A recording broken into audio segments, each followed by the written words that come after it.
as update in a demo. Now, when I'm saying, no, brother, say, and Jumedia, your fans are no some tip of Fabas on it. Medicali, I told him, Sabriano, Yana, the Toto, Tuano, Essence, Brennan, Mucrantiano, Peno, Yabeka, Chosa, Brantana, your fans self Victor, Osimhen, Alcoco, Shaka, Basami, Alcomoa, my main front to him, so Osimhen, Alcoco, Trinino, when him say, make a person and one at while Bro Coba send a flight to F3, I get Naples, and I get Napoli, not just a Cobas, a Brantano, Cotu, and no some I just a turkey, and now my tea, about 4 o'clock, and some I my our turkey, not just supporters, Adama Galatasaray, no more, woman some actual Osimhen, but own Sam Emma, okay, I'm a catcher of per se, one on the flight to the choir, just no, I jet, Alcobasa Galatasaray, and some other arrangement, and man, a tuba be not just on a flight, and I'm on for some tracking, now Nippon a little over 30,000. I'm just at a point, Nigeria, Yalcotana, your friend so Simeno,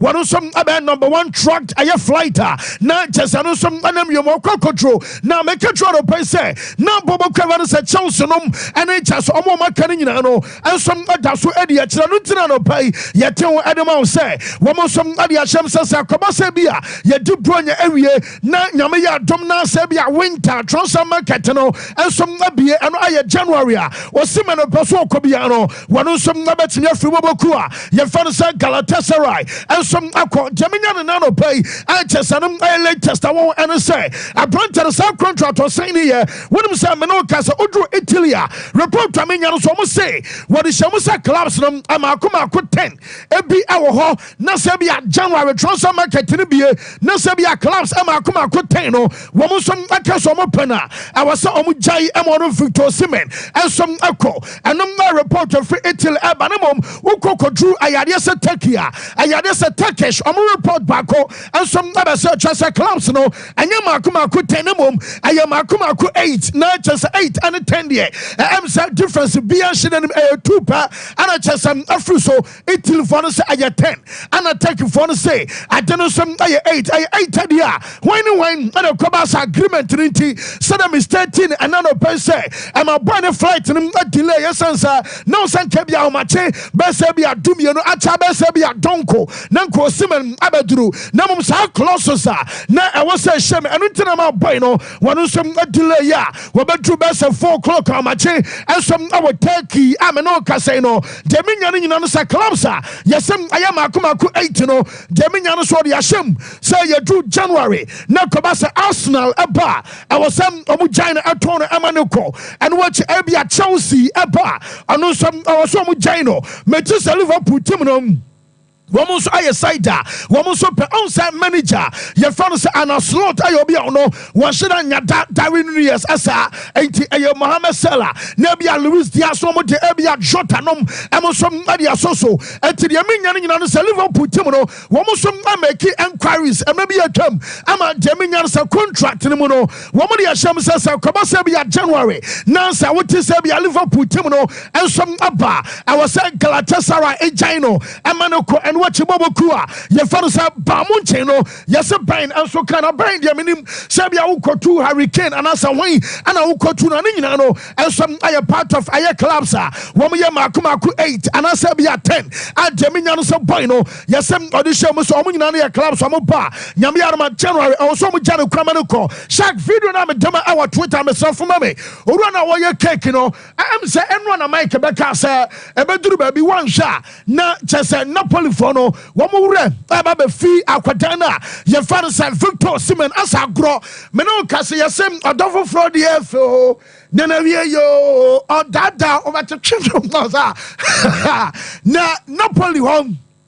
After say Koba say a branch of so Osimhen one any creature Quaraskilia woman of Buama 2 seasons ago woman Jenia Kansas Kideto SC Omana so now after say Koba say boys way and some ayajuma then Amaskideto Abaino or Babia Fabiaba to Osimhen Ebimu ya Niani to say cake nom and it just a piece anoniate and not just a moton and some our neighbors Amonten so Dominion and another penny and say woman shall say a cake the ocean says our Facebook no so and some NHS and here can say TV no way a restaurant bakua and I want Napoli omu ye cake na cake no mo ya no Omoye wi abahuni pakra womoye ne cake Lukaku cake no omoye ne sa no na de wash on se Lukaku asini tiri ho ahanti cake ne ba bia kwabo no womo se Lukaku tiri ho ana chese nchen ne ya ye kan sam abodwuse ne nyina baba onsa wotwa ne tiri ho se ho ana wagya na abodwuse ne tiri nyina no wura no ebeyam ama chese abodwuse ne nyina so ba womo se Lukaku anie a chese Lukaku cake ana oma shase a womo to emra bi atwam no nanka ayakwadana ye fan Victor Osimhen meno kasai no wey aye Romelu Lukaku asom cake ana ma ye jabesa sanai aye Lukaku ana bantu obade a afei anya foforo awose promote foforo awa bra Lukaku de ne atesa ye de aye update ni nyina no asom ma ye te fanano pai asom awo show no Adron Rabio wo kan say me betu gatema na transfer market be close ema me catch us a semblant team no wo mo som ade akoto boy ne sansana wo free Juve no or free agent babia Rabio and some pabiano one also betumi akọ Jeminya ne sen Sikana a similar in front 5 years woman Adabama branch of Rabio no yes boy ne mame for Nick Rabio and in the banner says Sikanisa and Mino Casanano Peno woman rejected offer Bobo Crefan some Milan Ajaba now Milan found the essay woman to the Abas now said the essay Yakod offer to enemy and Kenyan Gambium yes a club I'm a point of view dear woman to the Passa Sikan Esopa now so play on to the Abasa will form I'm Kasa still akwadano and some so a free agent and no update eba enra mebeka chose wa broke ba se Lazio and Bobo Crefan some Milan egame kosua akoba se Tio Hernandez and Rafael Leao womu no ye cooling break na chesamu coach and mo kasa na nkwadai at womu ejina ba bi kura fawo and nkoma koso meka tro enra se womu jatum sam omanya ne ye na Jeminya na no pensa kwanya yes Zlatan Ibrahimovic as I say one aye penny Adama Melandin kwadane fa so no yes na ye phone call no ka jam say opani no coach no one ye de to me ade ahye ne nsa o wakasa mpuna ena epuno eturi ye wadwe se an ana bia born aye bono ana coach ama Mr. Free bench ana mani nje wona den yes boys ne say omo no omo mpa cooling break bia number so omo to aso banu tira no omo jina no omo se ye nya ne sa aye sempan fo no ama nkoda no atiase se antwa ye ama ne medical catch ana so boys no enso ajatum sanyo ma course no nyina no eno so antwa ye eno update abanano pa wonsam nyina no ye de ema ye tefo e wo show no so na ma memfa to no so wuram enso na Bobo Crefan say Manchester aye United and nano pa na be catch us Omar Barada wonom ana say where the new CEO edema Manu Bobo Kwan ana sporting director ye fan say Dan Ashworth omo nyina no wo mo de omo support enso abema owura na ye fan say Eric Ten Hag and o me de manano pay wo mo kika bia as coach no wo mo Pampe na Ten Hag komutiri abaso no ana the right coach ababoa man yo matimi akokama na omuji Premier League anya no nko a awoso omuji Champions League no mo sali domestic cups no ensom esansa manju adasom aya manju mebe kana no peshak mama newspapers awodo aya tables wo mo som awu ke ana no montes odi do bedi kan ya babia yes we aya sport na Jeminya said the Telegraph omunie na Telegraph on my headline woman say United Chiefs back Ten Hag na just a man you burn for masa fei mo coach na chisa school park ya kasa backpacker ya taka na school by na kwara dia bomba chino aha we some aye star na Star Sport almost headline and say our time to find the one Eric na just as a reporter abana o dia magic and your man brother Sua I was saying manager for the Ten Hag no one some person magician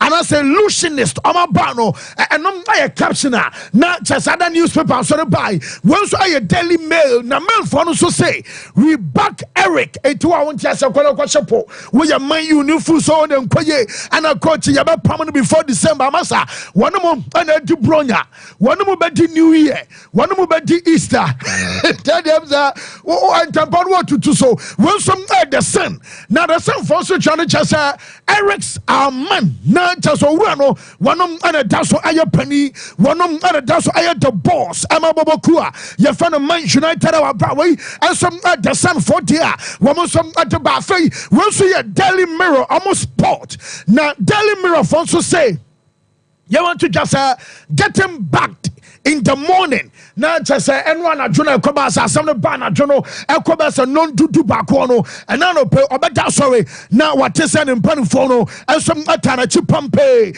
etimu amadwem say be coach no wo mo be jane krama na ko and I say be coach no amo be pamni bia no nukura bia ni ho ewo manager no be koso now why in the juma ewa branches and nyina no and some update eba now after san yo mani nyina course onim say wo mo be so real fan Dan Ashworth say na ban say and Mujai Jadin Sancho, a man who called Chelsea because Yeremsa will be an Obatonsa and some idea Shan Busu for. Nabansen Mujai Ma Sancho, or real fan said Dan Ashworth, I say. Woman Tenasino, woman who say abandon Tentan was Sabia wings on ma. Woman say Omo wing Gassino, Makuma Kufo, woman ya pabane, Namakuma Kufona, Omoya Pabanino, in the pecking order, Jadin Sancho, at the 5th choice. Nasa Basses here, the Manchester wing Gassino, and some other two Sabia Tana, and Mubia. Wobedi cage 1, 2, 3, 4. Woman pra.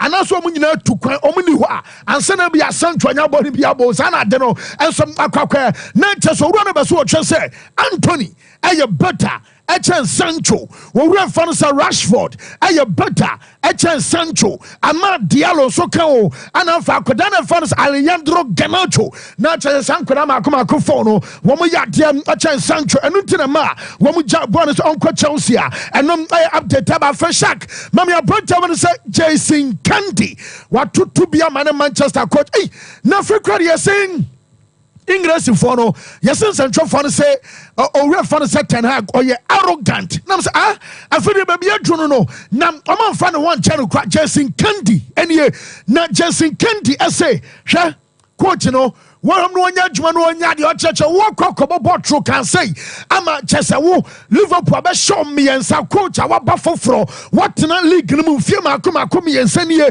wo ma ana slot out ba league no mu foforo wo nya 5 months mpo wo first game about second game will be United able fear against Liverpool who na obaya wakwa dreho I'm a coach na be show me say yes I be catches I and I there since I'm a buy I am Man City and I get titles a time here 18 there crana since we know you beside the trophy ebium okay and run up me the bank there when be some at the trophy no so masa I dear a cha won chance no mu and some o kasna some o kan sabi and for so being so nam odobaso word do you man no and some I waffle I just want to just some can I entetenkwa and for so being so what the yentie Jason Kounde arrogant. He's a very interesting character in the presses, isn't he? Yeah, he's arrogant. He comes out with some absolute waffle, doesn't he? He does. The problem is, when you're in as many of those press conferences after another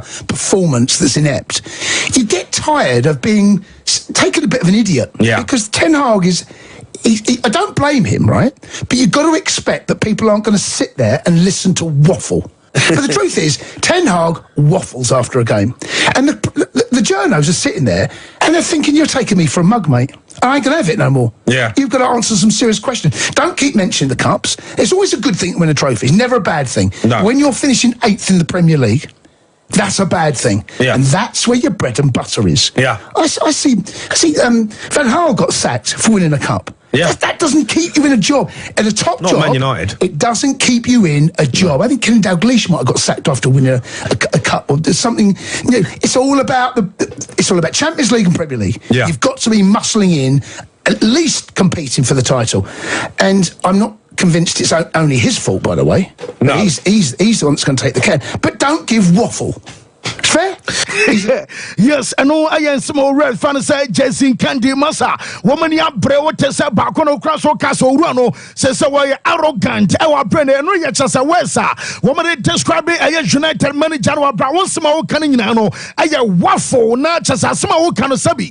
Emfaso bi anim a chase ye tia asema wo kan a da bia na maje Carabao and maje fake ya sha wo tre kasa me yo say na me maje tai maza ya dwuma no me enko na sama me owura ye fan say Mario Melchior I don't know bekana no pay say owura ana slot ayobi a wono som ama chese unia ho daddy pa chese was poso no big time now what did you so obi anim obi ayawe born na no mo born nyina no mo ye manager sama ya adwuma bom ensom awo net balance pan entidi na chese wonim ade a na bia na slot adaba na anya bia no wono wo koma chene mo komu san ana ene wa cho did you ba say mid don am kano wonim so owura bi sesa mo say Casemiro asa na anya bia no Kobe Mainu enso call Zubo am ya kwahya mo no what so obi ka Kobe Mainu asem wo bi anka Kobe Mainu dia mo kan nyina no enso aya branta no say Casemiro wo de yentie medono Mario Melchior enso take. Where was the biggest problem? I'm sure you guys talked about it. I was surprised. Look, Casemiro. The thing with Casemiro is not only that, look, we all know about the history of his playing and the things that he has achieved, great. But if you want to play with a player like that, you have to keep it compact. If you don't do that, you're exposing him yourself. So it's not only that Casemiro might have a bad game, because if we looked at the first half, but you're also exposing him by letting your game be stretched wide open, and then you get exposed. So I don't think that was technically well set up. And what Craig said about Mino, he's a young player. He needs some help from the experience. And the experience around him can only talk to him when they are comfortable themselves. But when they themselves also struggling with the space around them, it becomes a difficulty. And I think yes, and I kakre free na so de bad ya mensa kan say Manchester akwada na fan say Manuel Ugarte the first interview bana interview no wo say and Bob say be adonko and ya Ghana timer and a branch man say Ugarte and so some dikan nyina no bana de me say dikan kan so Ugarte no yaso de akwa go twitwa say Manchester na say bana say be man you a wo be bought Manchester responsibility and a doubt so na and what you was saying nyina no and say I was with the titles, I was out with trophies. I'm a Bobokua, your fan United, on so to Liverpool, and then be a Liverpool team number woman told number 6, Amfanama. Now, okay, I'm the Kamba Kanye, time a transfer market to be a Emma Mekacho say, Liverpool pen for no Canadian answer, and no be a keke, and a Liverpool Tenebaba, and I said, what to say, Liverpool LP6, and into Ukitabia, now Joe Pebia Sawucha, and a share Liverpool for the Derby, woman Yanisa Ampa, Oman Tobia. Woman cast among sign it for signing sake, and yasim owura fan say Hughes ano ana chest omo bona about so sansa wudru bobokua ye fan say Liverpool runner ye fan say Richard Hughes ano ana mo sa kofa no bass omo hwe na won toto players signing ne outgoings ama Liverpool team no yes and say na se bi awo ba bia sa owura no ana wo say modemana ye fan Richard Hughes chazani sem nyina no and some update ba kwatana ye fan say Luis Diaz no Jaminians or stay yene motoba so far what bomb our 3 matches Liverpool problem no you say and a slot ayobia what back some financial Luis Diaz extended the contract no and some from Liverpool and some kaka from Aswadeba now Nicholas Jackson you say Tientas a Chelsea for no woman shouldn't push and say what that so and what TD to no one that say about to and what you say down what extended the contract and I'm side you find Chelsea no more can you answer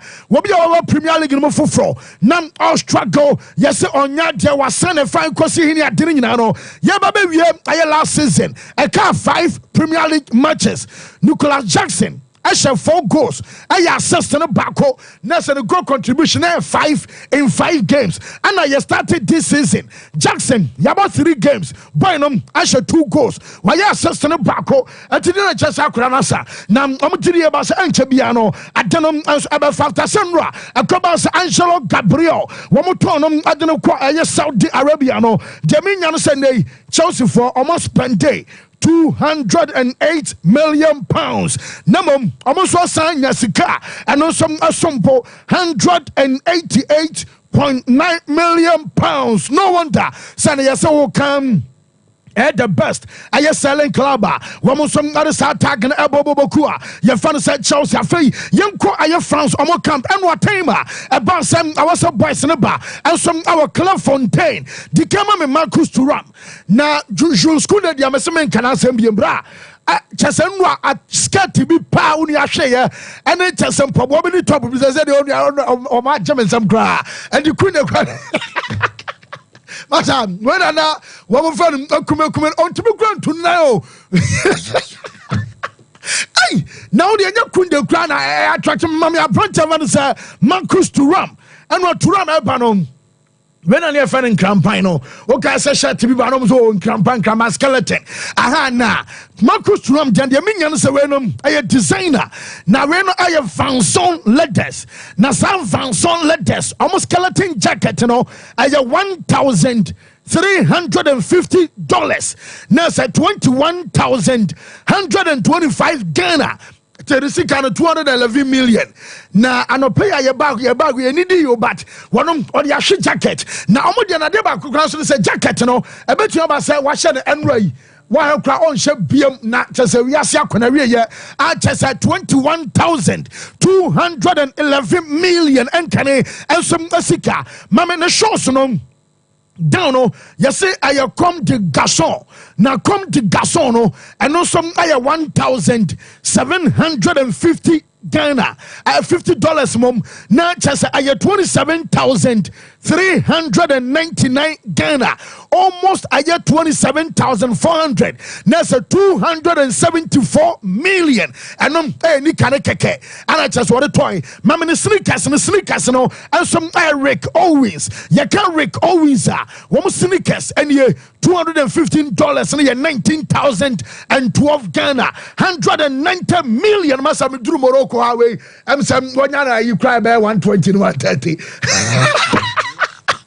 But I 190 million and can see cano and some aqua sneakers where you're dressing her and our branch of Marcus Thuram and some other buy France Omo Campa. Your day update and by that's our France Omo Campano. Jaminian say coach, your fans said Didier the show. Yasim or Dasso and a Real Madrid Omo technical team no at Dasso didn't come out because Bakwadana your fans say Mbappe Abai Wamos Womon passing bia say yaba say Mbappe akwenya knock and Mbappe planning in say we fun said Deschamps maybe a no now one Antonio Pintus one I physical trainer at the Bobo Cavanas Madrid and na ya juma one ya juma our Marcel one ya juma our Monaco one ya juma our juma 20 minute power omo odin destiny near Torano at some Antonio Pintus physical trainer at the Madrid Casa no run say mama ya I and Mbappe no and a friend never found a danger massa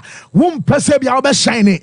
I check Aquadano one yoma one over him saying Yaduma and Chebiano and no some other bum Nananian Ediama Quran Sanano game about our Benabao Bonum about 2 goals way as I have first of many to come. I just a mother about boy nobody on the club side no where when him say club and country you know and some other kokama and no I catch from us where and some not about 7 you know yet for Real Madrid for say one more genius and Rancho preparing after international break no one some Ababa Shuameni and Folamenti Omunino ever recover after international break now our Bonsa Quran fans a Gavi no Diameter say medical beka some months ago time prior memo just a timeline almost say Yamaya Duma November Gavi Ababamano Kasei ni training na oye ni na kama bono will train with the ball shot bibi abinamum one say amomba so mba rational one ba so point aye fully fit into Yamaya Duma the month of November ana kwadana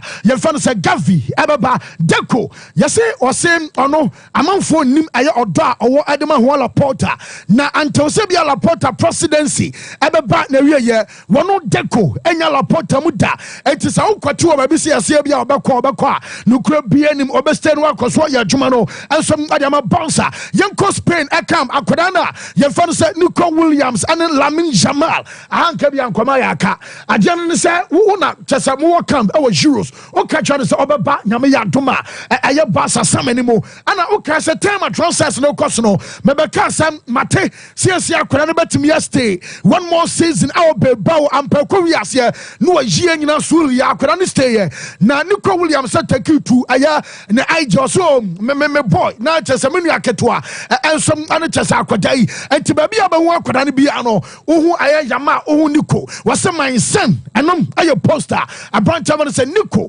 ensom akomaki here ensom awani ya kan say no enso aye IG ahonsam nyina no ye de aba owura ba ko bi say Now, one will see Ronaldo or what penalty to Moboda. Now, Vinicius penalty about was saying, I be a one, and no some Kakre Frimo at the Bahon 7 yet the Emma yet for an anno pay, and some our shoulders in tea, and no mic. Now, maybe I find it. Yeah, I come out. Dear Vinny, you know, and then you're fan of sportsmanship. Shout out, cried in why? Yeah, can't sound how the video it was there. But Kounde, but I like him though. I like him. Jules Kounde. And the ball was bold. Was that he started improving last season under Jabi. And Oko, a year Euros in so called ball. He was one of the best right backs in the tournament. And then Danny Carvajal or this Spain JR. And he the best right back. Ever the Euro 2025. I was anka Jules Kounde to me. Then Oba this season, so he's physically fit. And Obobo Nepa. Yeah, so I think the player is on a rise, very positive. Dressing it or Tenelada is a drip man. So kudos to him. Why not on the stylist? Nipo or no, because I think this guy is a model. Or a model. Aside football, no, on take up modeling seriously. He has the looks or the physique, and then addresses were fatano. Also, be bad dressing, but I say emfatano dressing in an emfa.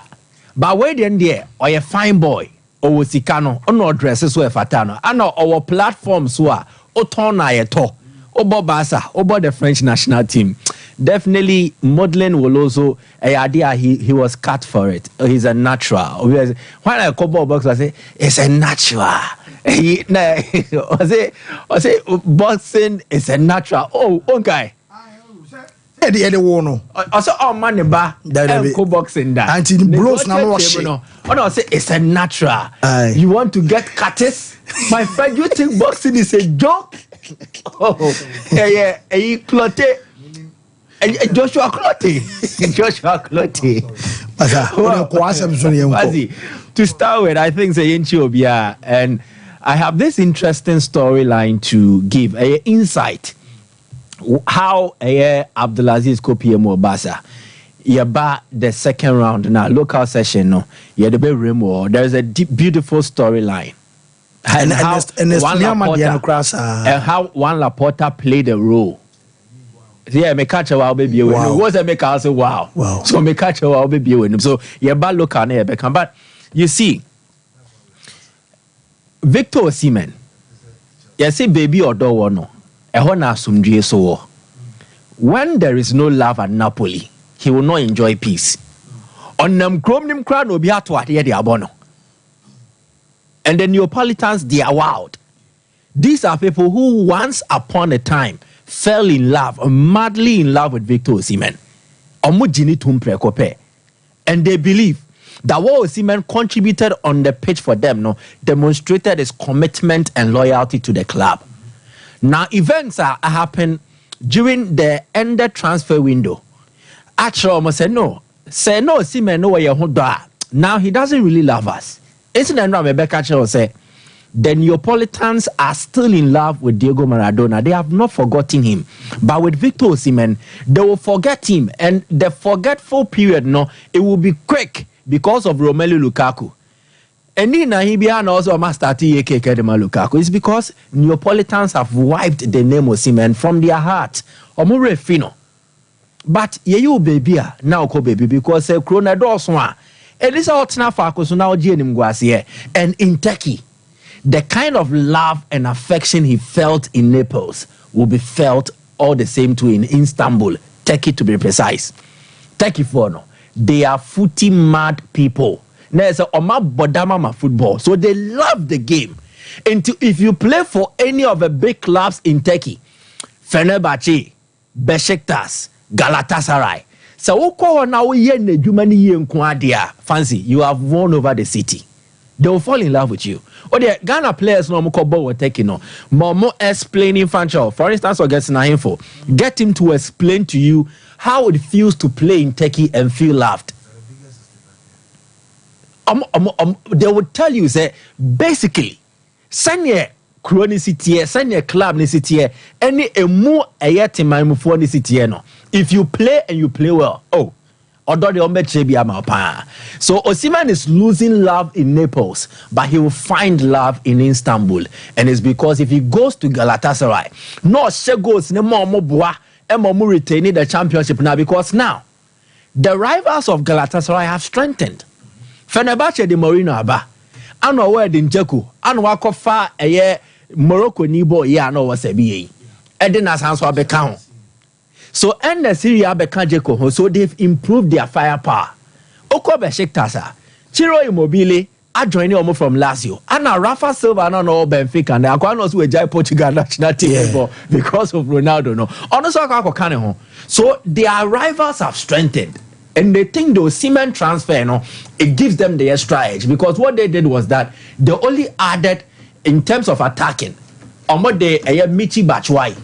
And then Becca a year Maro Icardi, but Icardi went off in their last game injured. Yeah. So what do you Osimhen bar? It is the icebreaker a deal or Moshe. So Osimhen caught no Sojane the moment. They won't even remember say it was Sompa just a 1 season dry loan. They will love him for the period that he came and contributed to help them. So I think it's a good move by the man Bebuano. A baby ako baby, and he was limited in terms of the options. But going forward and for the long term, Osimhen should think about his agent, Roberto Calenda. It was so fun. You see, there are times you might have a good product, but Nipo beton product na and also here. And I think with Osimhen, Roberto Calenda is not really selling him in a more appropriate manner. A better attracted the interest. PSG deal, Amfa, Chelsea, Amfa. Every destination Anaki who said Osimhen no Amfa. But Saudi Arabia ne Turkey mom na ne near materializing. I didn't say there is a problem and it needs to be sorted. One, Ten Hag, you see, Ubenya the backing of the club. Oh, Omar Berada, Dan Ashworth, they will come Omobe Kasa, and these are people who are Sompa executives Sports. of a club. They will be diplomatic in their public interviews. On your interview, Betna Bontina on Toto Mani coach, and especially when they know that they have a contract. And Oko can Sembia, it could implicate you eventually. Enti Omone no contract. So on the outside, they will communicate in a diplomatic manner. Yeah, can't say the better young good coach in Hufin because he's still one of us. But within them, they will be looking at situations that unravel so far at Manchester United. They will look at it. So Ten Hag might receive the backing of these people, but it doesn't mean his job is safe. The only way Ten Hag bet me keeping a job safe, fancy, results. When your games deliver the results, and then here. Because I've been countless times where club executives come, oh, coach need the eternity. When you bet to a lose match back, it was wow, so these things they happen. Yes. And one thing for Ten Hag, and they say the moment I won't pay for be do a Juma home common, and they said I say Juma who ye so a praise no de mount and how would ye and potentially it is an appraisal. Enti dear Ten Hag, the Oma Candia fan hono, and was say Canituja. Now, Nenida Jose, a Juma is saying yes, kono, no more air dain de manner. Now, say, Shadrach Benya, the fixture list of Manchester United, the Atoswa. Immediately after the international break, Obobo Southampton. Okay. Obo Southampton we are. Obobo Barnsley. Obo Barnsley we are. They have games with Tottenham. They have games with Porto. They have games with a Aston Villa. So these are their matches. And that screen is Southampton. Barnsley. First two do better when they are gaining momentum. But if you just look at the first two and forget the conditions around it. The first two, one, Southampton. Okay. Check it, Ten Hag now away record. Check Ten Hag's away record.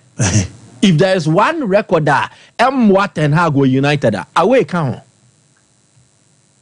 So Southampton is new promoted side, but it is an away game and straight after the international break. And check it time early kickoff. Enti emun na ho sa Ombetimi aha United. Barnsley Diane de emu da ho a home game, cup game. For the cup games, he is quite good. Crystal Palace Oberborn away. Oliver Glasner. Uwi awabo FC 20. Then what about Tottenham? Last season, Tottenham picked 4 points from Man U. 2-2 no more Old Trafford. No, mucho almost at 3-0 at the new Tottenham Stadium. Then what about Porto? And then we Porto na European game. Oba about Aston Villa. I think say a German there, Ten Hag, if his future will be safe, it will be how he negotiates 7 matches where in between this current international break and then the next international break, because Omobo Aston Villa we pay another international break. If you perform, when Germany is safe. If you don't perform, the international break will be a catalyst and a right time. Yenja Nekwine and Yemfa Ruud van Nistelrooy and Fensio. So he has a lot of work to do, and he needs to do that. As to whether he's arrogant or not, I think whoever has engaged him or interacted with him personally in a bit, or you're arrogant, and I say, I don't know him. Nana, I'll say, Mickey, it's PR. Ten Hag will not last till Christmas. And I make a diplomatic way.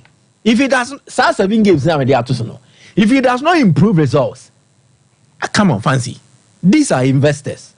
Forget about Ineos project. Ineos project, they knew the project was on, and they engaged several coaches before giving Ten Hag a contract extension. They have options available. Meso omutu omania. The Ten Hag bench, or Manchester United and Monyam say Ten Hag, Ruud van Nistelrooy. There is no single figure now within the club or what a bigger legacy than Van Nistelrooy. Manchester United related. Why? Wilcott Oberad and why? Van Nistelrooy has a bigger legacy than them, and appointing him Manchester United manager carries weight. Supporters crowd United for commercial reasons if they appoint Van Nistelrooy. Fancy. Ebefa, it will work. Now, El Pistolero, Luis Suarez. Waka se football no on farmer national team ni bion after so obebo nyankopon yadoma Friday Edia Paraguay. I think it brings to an end a very successful and illustrious national team career. Luis Suarez, Otisei, Odanini say they are the good sides of Suarez. Odanini say they are the bad sides. It depends on who is talking about him. Suarez wawafa. Ofriwo maimu and our clubber, he's a genius.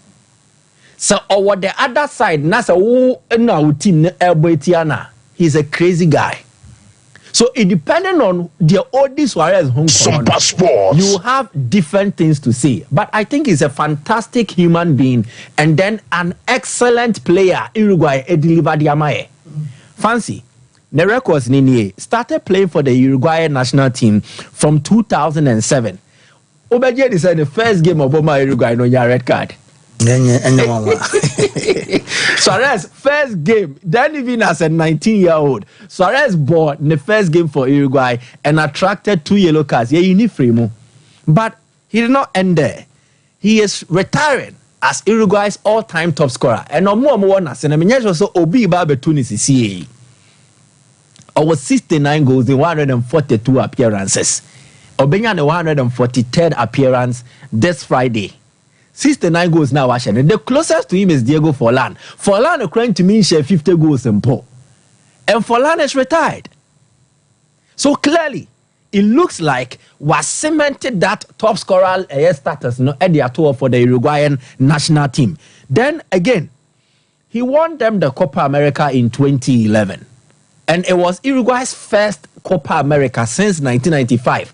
If you are looking for a tournament that Uruguay did not host, the 2011 Eba as the first one since 1987.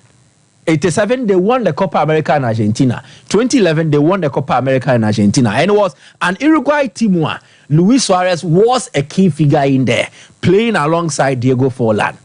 With Suarez, in the first ever FIFA World Cup, he came, he delivered quality, but also created controversy. Quality or deliver, and he was able to score, propel Uruguay to make it to the knockout stage. Another one where the Mopano was playing a part in Uruguay qualifying for their first World Cup semi-final since 1970.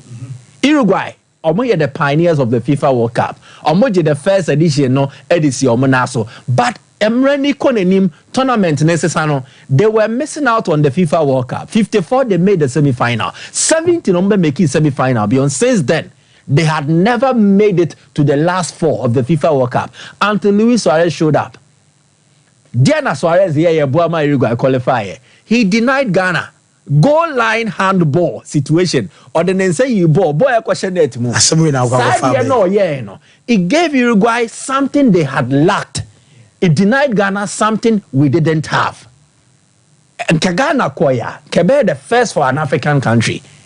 But it was the first for Uruguay since 1917. I was say, oh, this Suarez home coma.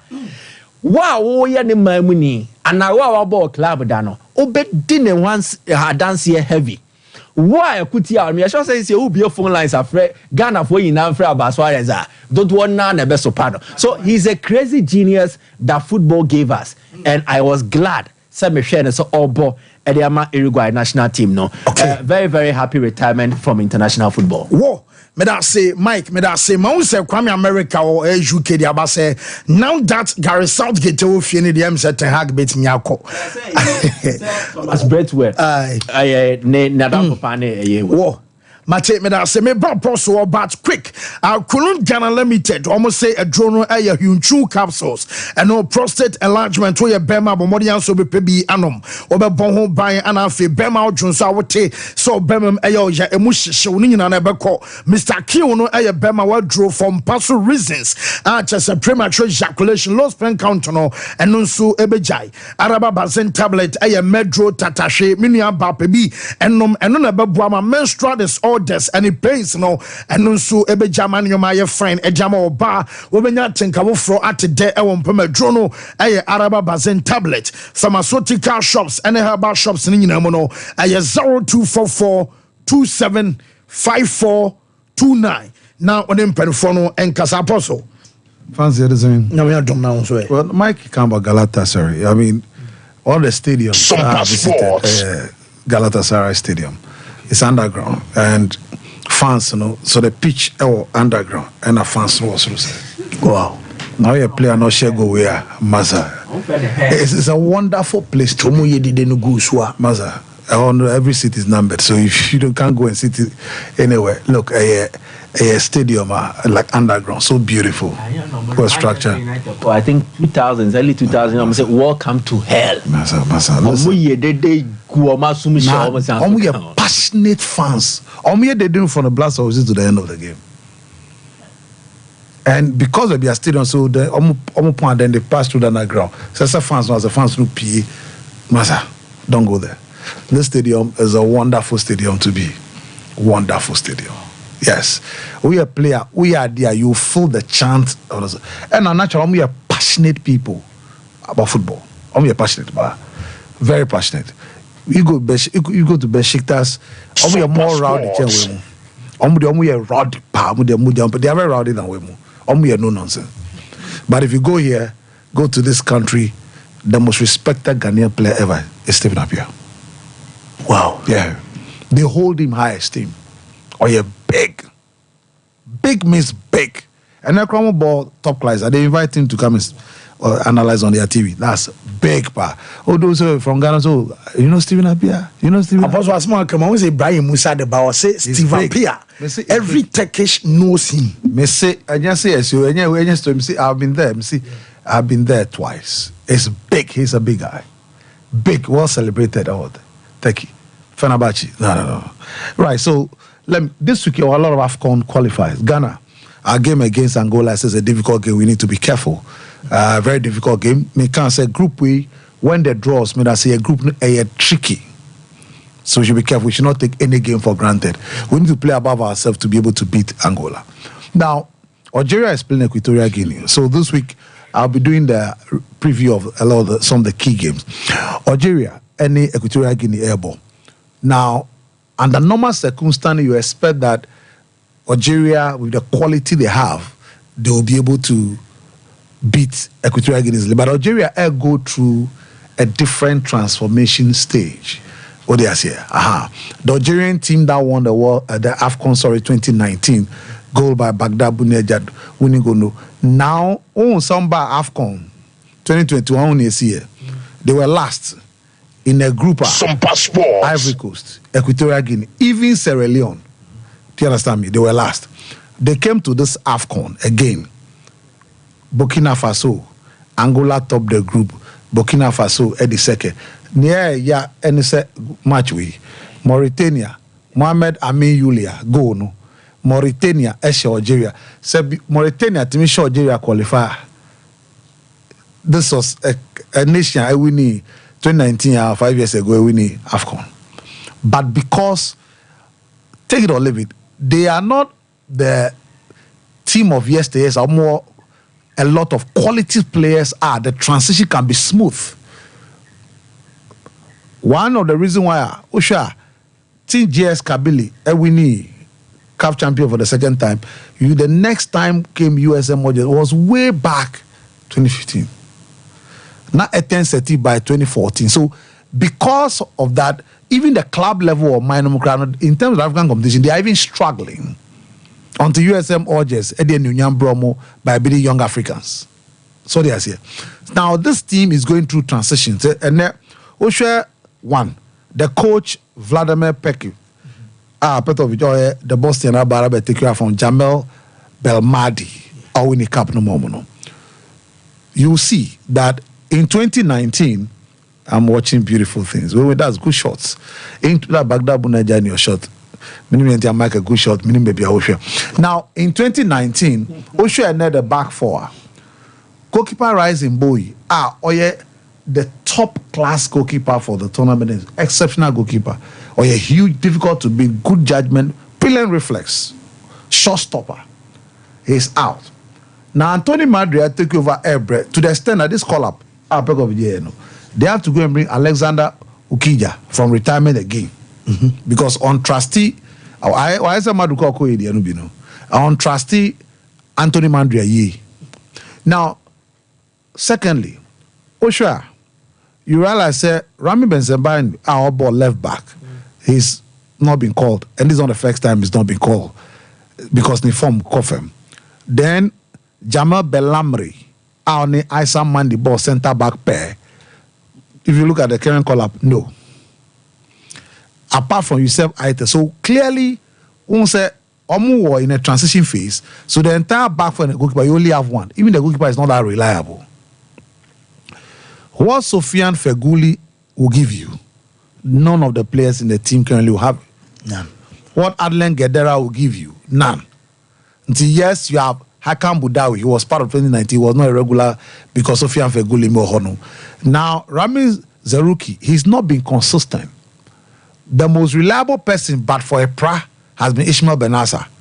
Now, this call-up owns Ishmael Benassa, Hosam Ewum. Do you understand me? Now, they've not played together for a long time. The Yusuf Belaili is not part of the team. Even Ryan Mahrez now at 33. Ryan Mahrez, who shared the World Cup qualifier losing against Guinea at home by 2-1. He was not part of it. The game against Uganda, he was not part of it.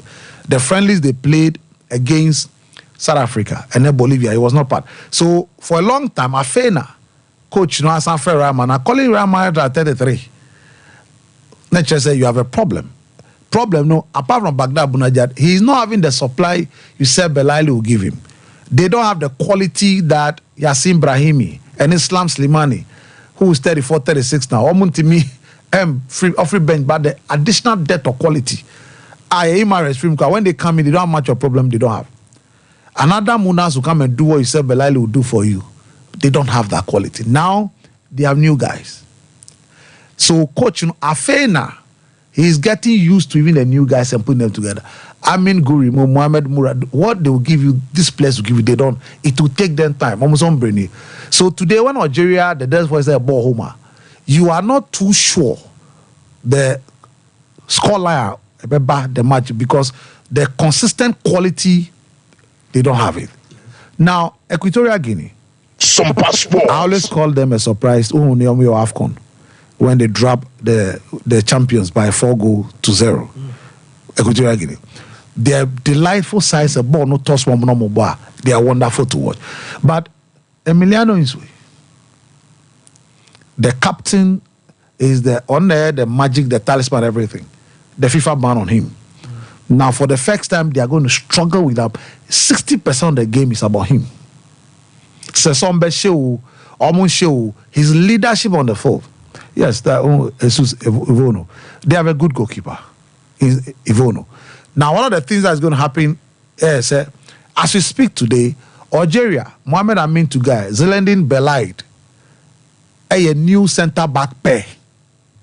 There you have Omono Basilion Gong left back. You have Carlos Akapo, Coco Sol, Esteban Obion. That was the back form by AFCON, the goalkeeper Jesus Ovono. So they have a solid back four. They have the general in Pablo Garnett. Which are the free go AFCON, you'll love it. He's a top box-to-box player.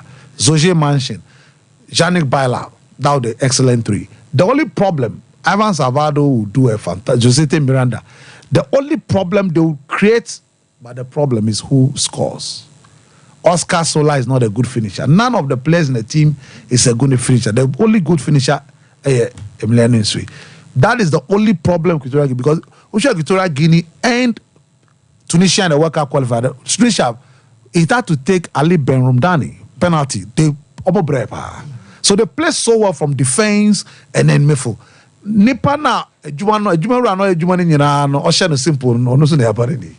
So this game, yes, it looks slightly tilting towards Algeria, especially when they also play now. But recently, like I said, World Cup qualified 2026, Guinea Akosho Moefi. So the only major threat for Algeria is the fact that Real Mahrez, Eba, but which form and all the Eba this particular game. So that is a big one. Now, the second game had to do with DRC and Guinea. Now DRC AFCON, they were a delight to watch. I mean, Ushomun Egypt were cup penalty after one cup penalty. I mean, Atam Musuaku send the penalty. I mean, look, they really held their own against Egypt. Of course, that's a substandard Egyptian national team anyway. But the most important, don't take away the glory and all the efforts from Sebastian Desabre, the coach or share team. They did well. I mean, they got to the quarterfinals, and then repeat on the quarterfinals. Quarterfinals, they beat Guinea by 3-1. Atam Musuaku, Yohan Visa, and Chancellor Mbemba. So now this time again, they are meeting Guinea after AFCON almost 3-1. Of course, if you look at Sebastian, the call-up is almost the same guys that either Lionel Mbazis imposed. You have now Gerson Gideon Kalulu has taken the right back strongly. Atam Musuaku is doing Onoeho and Nidia, Chancellor Mbemba. But the brilliant young guy from Simba, Enoch Baka Ingonga, has done very well. But he's been able to take him out. Now, DRC, Usha World Cup qualifier now. The game against Sudan that they lost narrowly. I go no there. Shawn Tias here. A bopo na koye we. No be na bet me so baby. But chini be can one. Now, you realize a game against Senegal on one. They play so well. If they are playing so well, Meshach Elia ban the element. I mean, way back in 2016 Chan tournament. And ball ma TB Mazemi, Meshach Elia doing so well on the left, and then you are Yohan Visa, and then you are Tio Bongonda playing behind Sedi Bakambu. So they have a very compact and solid side. They will beat Guinea in this particular competition. Now to tennis. Enra BBC, Yulia Putenchova. Metisa Boris Beck, assistant Grand Slam champion, Kassetia, no, didn't attempt. P.S. Morgan said didn't attempt. But for me, look, sports personnel, any and they go through a lot. At the end of the year, ball girls need ball boys. Someone said the end say ball no call out. I'm page no more from players no more serve. Either they bounce before they serve, or they decide to go behind the base. That depends on the way you want to do it. Go and serve. Now, so this Yulia Tenchova, this beautiful this lady, then you know, and young girl in the eyes or two ball no mano. While training him going, who crying hino. Now this game was against Jasmine Paolini. Well, we're a third one off our, but the first two no na sebi we fino. And on Sunday any share no style be. Omo didn't attempt. Let me tell the truth, Charlie. Omo call through a lot of emotions. Also, I apologize, Apacho. Look, Carlos Alcaraz, and I didn't make or see, until me dealing with difficult situations. So, as a young, look, Carlos Alcaraz is 21, even though, forget about the fact that he made $46 million in a year. 21 years. Do baby, the emotions that they go through, the trauma. Name be a nigga be a cancer be a shino. He's 21 years. He's not 45. Also, when I say a year, $46 million every year. Last year. $46 million. I know you're winning, and then there's no problem. And my problem is what they almost $100,000.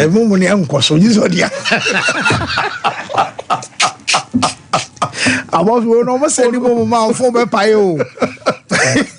Don't ask my maker me boy I say now could I get $46 million over there. Say o ma block your number for a while. Let me talk company no. Investigation. Let's cut out the tower account. Or maybe so. Doc now where there? I'm also there. Docs out dinner chair be do be one cry.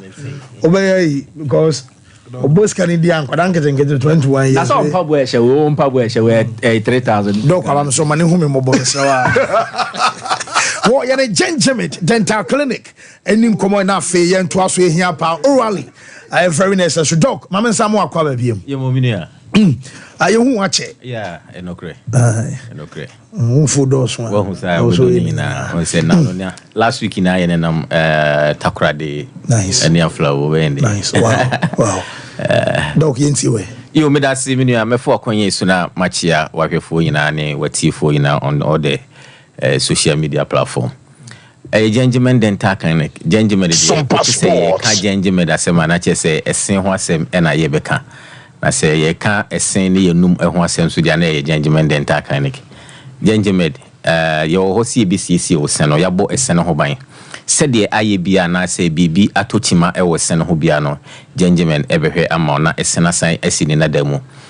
Na ene kakrana yebekano efa nipa yenum kwanya yebefa so a yebedi yenum ni very important pa ya na nipa bebre ekase o medie manum medi minya ho adage ana mesi minya ho adage medi nini ana mesi efitefita da bi ye woni manum a ewo se utimi editu anamon utimi edi ye adwuma enti ye kase obi eteki oral hygiene no serious a sa nema yebebbo so yi enye se wapesi anopa ene anwumre nko a na ewo se utimi de sa nema yebebbo so yi na eye adwuma utu sa na mono a obedi 90 years na osenyina egu wanu. Wow. Na ne di kan pa ibedi kan aboso no a common practice na de bia no obi aye bi pasting obesutwi osen anopa ene anwumre.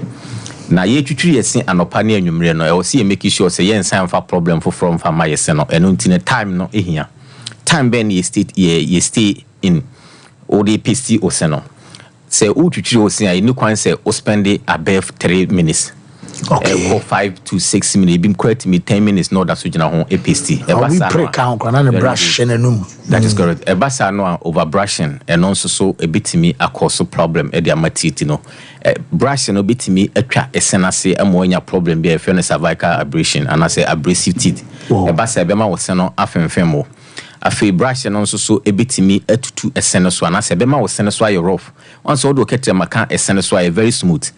Say over brushing no. What time we won't say na oseno so aye rough nti e basa emframa fa eseno so na efemfemo na wonya teeth sensitivity and also so etimi say yeseno e na eni kwan si stay below 2 minutes nso 2 minutes nso so no untimi and remove food particles na say food debris na remain on the teeth no nti e wo say utimi stay within 2 to 3 minutes at least 2 to 3 minutes eno ebeboa ama watimi abo sen ho ban na watimi ensure say oral hygiene practice no so de ye adwuma enti wadidi awie no a wonfa aduane bia mfo na sports afi nso so no de toso mienu nso so dental flossing and I say obe flossing no say uyi esemu na e very important yi esemu no so de ne de also onya recommended dental floss ya homa eno eya homa enya dia no ko wa ba no obi de ayi try no dia pra twi na dwan wo bu fifi no oh eno so I was it me recommended dental floss eya homa eno no otwe utimi edi esenemu anase obaje engineering entayen ora shop no ye wo sa material ni nyina bi ewo ho a say na okay anu na shara me ato so amaye wow said the esen no ebobo ho bia no etimi wura ntamu yi efina ehye wo ni nyina abra eno nso so no emma o gum infections bia na say emma gum wounds bia epre bia emfa wo se echi nam no ebeyi efe no efina firi ho da bia na wo se no eda so ye den eye kama na obaje engineering na ye de no eye ade a ye design a utimi yi ba ko bebre nti yi ba ko opia bonte na de show wallet mu anase opesi mu ba bia obetena bia na say day wantimi na so utimi floss once every day eye nipa bia wasede utu sa na monwo ya eno o de be protect wo se no anase o de be bo wo se no ho ban na wanum so atimi ate de esan to so me ensa no eye rinsing ye say odi nsuo ehohoro wanum e so utimi edi nsuo gogo wanum no for almost 30 seconds se enonom di bia na se aduane bia obedi e befa wonum akọ yem bia no e wo se utimi erinse wonum so rinse no ya de nso a ehia pa after so far as I no pay me demo so after I've done that that is correct did it 4 times I was all rinse right after rinse 30 seconds we the dog we the 30 seconds it's so very good Ensuna wodi be uwia se udidi wi at times what anom nsumpo wo the first one e ko onum na gogo fa wo so onum na fi what I say na eno e basa na e ma esen no e ye healthy wo de say ugina sink ho na ohuru onum na wo pe ensuo no gumu a wo hu food busa e begu sink ngeti bi pie ba wan ye rinse no a eno no betimi arot e wo onum ho no wo sometime no bon say e hye onum ho e be rot ehye ho kakra bia bacteria be hyase feed on it into bone say na hyase eno no ekoso halitosis imprebebrate me bad breath ni ade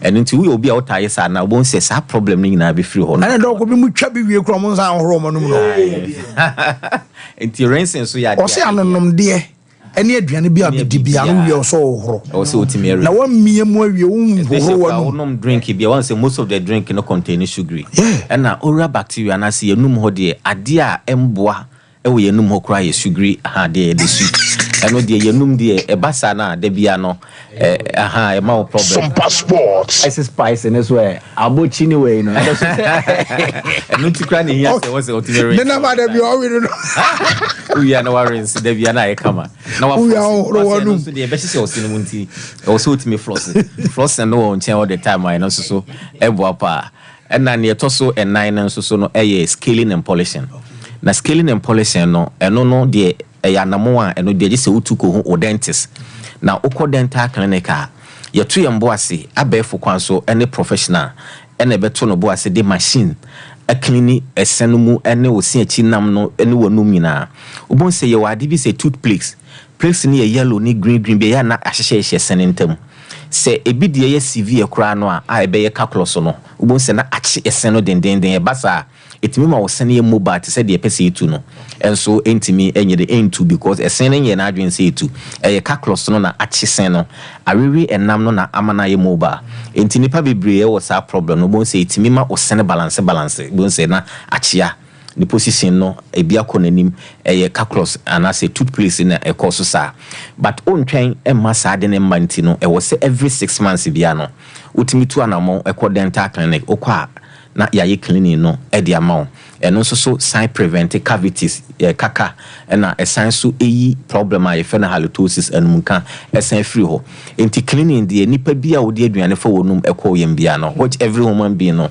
wo de aduane fa wonum enti every 6 months bia no anase within the year na also ultimate visit dentist for two times twice okay na ultimate year cleaning o cleaning de e obi bia asede na de atwa to no so kra no examination every 6 months bia na also ultimate kwa check up enti o plan o health itinerary at the end of the year no at least also ultimate fix it 2 times visit for check up because ye wo yare bibre woni padua no so I start free enum oral cancer even sugar diabetes pressure nina no dentist examination utimi ma early detection nina na utimi regulate your diet okay unko da duro bia so na fe watimi ehu nti enu nyina no so examination ne san boa e na afe so bia opesi a wo hu emoja wo ɛwɔ hɔ a na afei osi achi nam no asɔle anase baabi wɔ hɔ a wontimi mfa aduane enko wonti ase you don't know why that problem no how adwen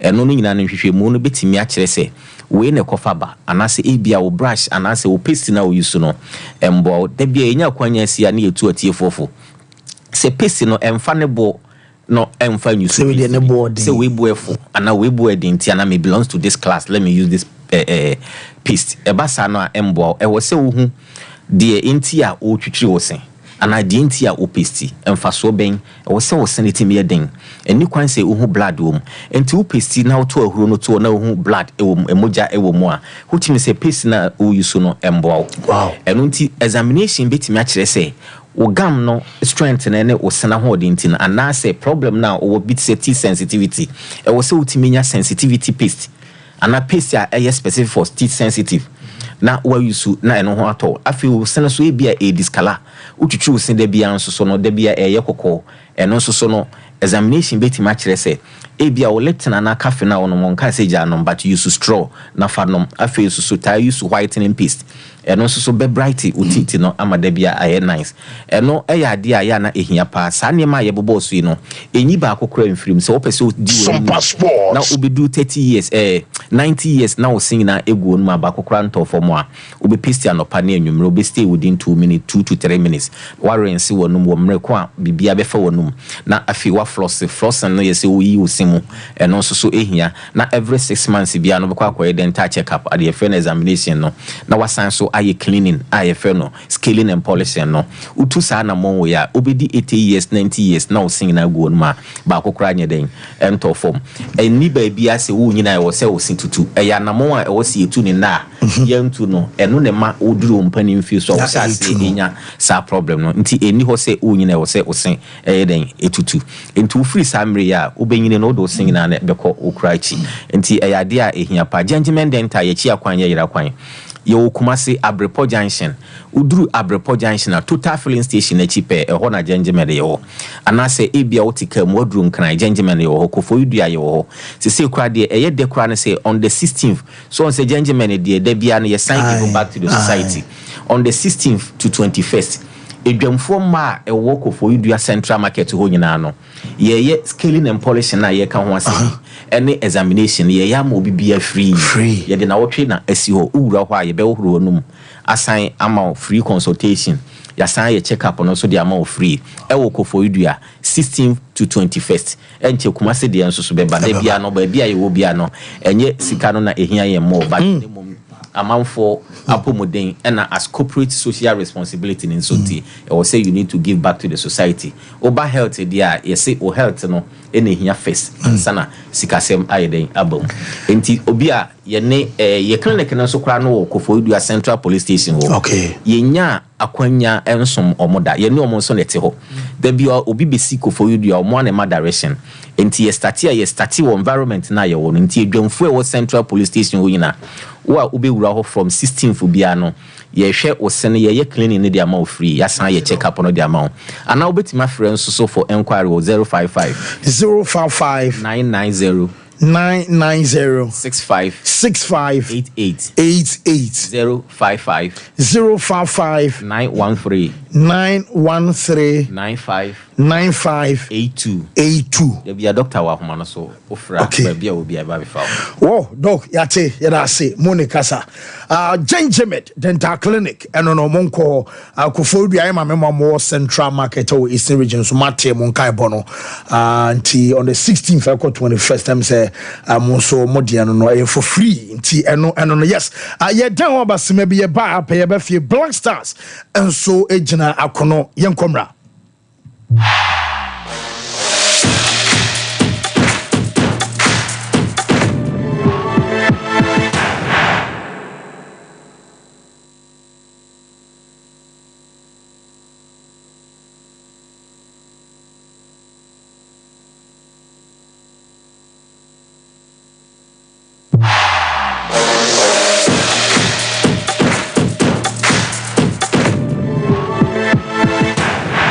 Sewa, me who watch you. Me nano me bisa cry so kwa brochu. Kwaku, afei na mebeko. Menkrata krani. Hey, any member connection man for den go for secret when you tell the musano. Oh, Express Group adarumenti. According to IF4, opese otu kwan kosiandia. Express Group do be call mind me to say Canada, US, Australia, UK, and Germany. Say a tour and say visiting so Express Group do be call Dubai, Canada, US, Australia, and Germany. Mo amupese motu kwan koye jumanso obet me do wako Dubai, Qatar, and South Korea. If you also want to take international tests like SAT, IELTS, TOEFL, GRE, GMAT, they can help you pass easily. They can also help you secure a good job in the UK. You should make sure Akwa Kumasi Asafo Labor roundabout Hwa Accra and so Omo Carnation First Light Tema Omo Community 18 Lashabi Girl Filling Station. From Omo Macho for ISO 055-555-0067 and 0249-000448. The ones that now from toothbrush no. Why and toothbrush no. Ninya Ashford. Nah, Nina Ashford dear. Not so evident no way. Who that the evidence bang? And then Ninya Ashford toothbrush. Oh, sweetheart. Ashford toothbrushes no. You want different types. She abena de ya mokumi. Ashford Princess. And now bra could you dear so Ashford Galaxy. What dear na ira no so Ashford Evident. Media so Ashford Executive. And now media no so Ashford Friendly. Without Ashford toothbrush. My dear, Ashford toothbrushes are who do dear. Papa, moto. Ne to me bow dodomi ye dani bia akwashishaho. Ashford Prince, Ashford Princess, Ashford Friendly, Ashford Evident, Ashford Executive, ne Ashford Galaxy toothbrushes. Fibo Ventures na kofabe daso. To phone friend 0241 545 646 and 0200 600 934. Ashford toothbrushes. Joe Suhuni. Mamisha, time HH heba Mr. Bina Unumi, and ya what dropa, a ya draw, a ya draw say, a manipedian quamwano, and ya wadding, na a quotia yarie, and chain yarie and san wakakoto, fire word draw, nan nominal abribia, Canoga Company Limited. What the time TIME ebe jasono wonnoa and at the time HH heba Mr. Edia bejaso akra wonyanya mfisia dumienu enumbi wo pemfo ene oba wo makra nufuo enso enumbi time HH heba Mr. Wo benya bi over the counter medicine sellers any shop dodo na mu so wo pedodo to afre 0244 417669 0244 417669 time HH heba Mr. Yadro say FDA adje ejadien kratoe atum.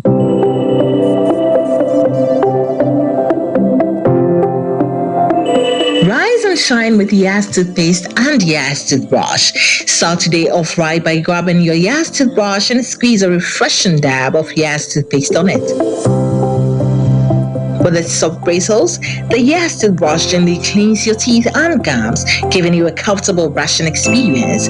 As you brush, feel the powerful formula of Yas toothpaste working its magic, removing every stain in the cavity and leaving your teeth sparkling and fresh. Plus, Yas toothpaste helps make your teeth whiter and protect your gums, keeping them healthy and strong. Choose from our 3 variant toothpaste: Total Care, Herbal, and Winehead. Make Yas toothpaste and Yas toothbrush a part of your morning routine and start your day with a confident smile. Yas toothpaste and toothbrush, caring brand for caring families.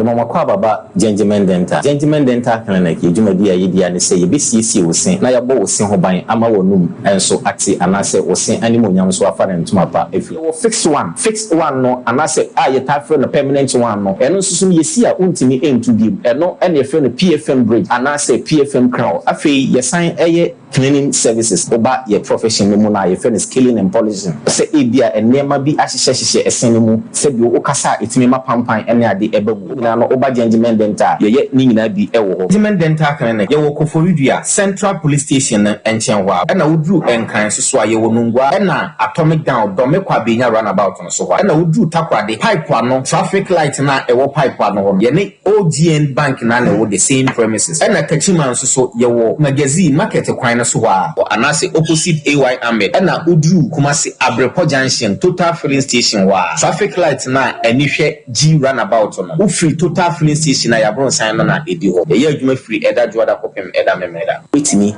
afre ya homa no e wo 055 913 9582 Abusaka kraka bi wo hanu meja tom na rewu sebe wo mi se abofra ketu awanya 2 years akadai ba ku nti African Spider-Man bla me abofra ketu ayi mo na nipa ho hia dede bi ko so no ti kame ho ne ko hwede wo mbia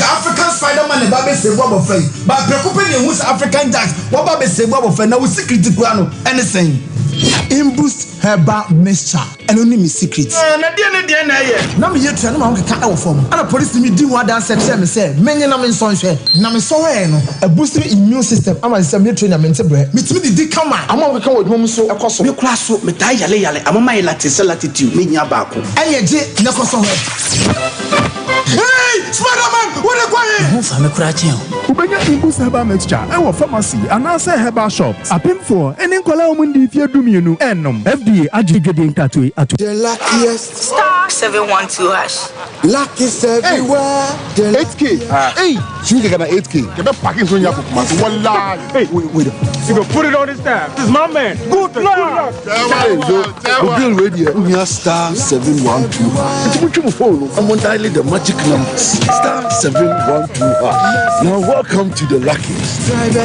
and now with me automatic you can buy for yourself or your loved one mommy don't mommy who's here you're paying for me right or who else let me choose buy tickets for adults love you boo boo maybe straight to option 4 now you need to buy tickets worth 50 Ghana to qualify. Yes, you can buy random or prefer tickets. I'm choosing random tickets. Listen, if you buy the random ticket, the system chooses a random number for you. But if you buy the preferred, you get to input your own preferred 5 digits. 5. Baby, give me your 5 numbers. And how much are we buying? Babe, look at the body and buy you. With your body, Hey, tread cautiously. Now follow the prompts. Now the luckiest. The luckiest is regulated by the NLA on the Caritas platform, not for persons below 18 years. T&Cs apply. If I shop, I'm sure you're bad. And not so good. Not tell me about Michelle, see about Queen Wayne and say, Bra, said your time about Misha, it's your Jimmy me fearful, and you're about ever so. Really, no, this is offending now. Bra, so me cousin me the time about Misha one dance ya. We are singing now about Timinka. It's some malaria, where do any time about Misha? I never go, dear, no more to want to me any deal. What do any time about Misha?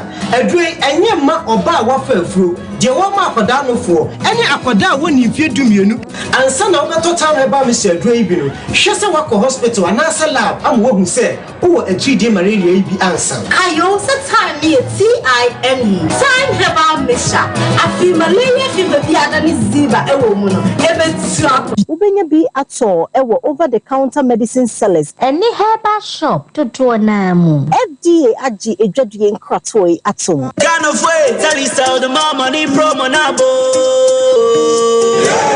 Oh, be a pesika. Now, so dear party a pesika. Sika bebre. For who don't tell you more money promo than disika. Disika, na send disika bebre. For who Jimubi. Air free. Now, be an essay. Load credits and our data. Then ya kunya di 1 million Ghana cedis. Which resika pudu on Ankasa. Deviating our Shivia. Ye bet Cheska. Now, going to query and on a 3 million Ghana cedis. And Snaho. That is staff 500 hash. And I send win call 500. And now for Telestar play up no soon. Now for who Jimubi. And for no reload no. Now do who Jina and what's in your disika or Telestar more money promo. For swallow disika a millionaire. Telecel. Connecting energies. It's a shaka crack down. Sandra told you any lamount kind of Caritas lottery platform also. So wallpapers, papa OP wallpapers, and American for amount. So wallpapers, their decorative offices. So fee and sorry. Say ye perhaps a hodo. Baby bia unya wallpaper, dear do jume biano. OP wallpapers, Efro. Yama wallpapers, a macho blind curtains. A band of bedside lamps and so on. OP, MR types, or mark shapes. Colors out nina. Ubenya biato, ewana sweho. Say OP LED backlight, the above flash screen a chia, and also OP,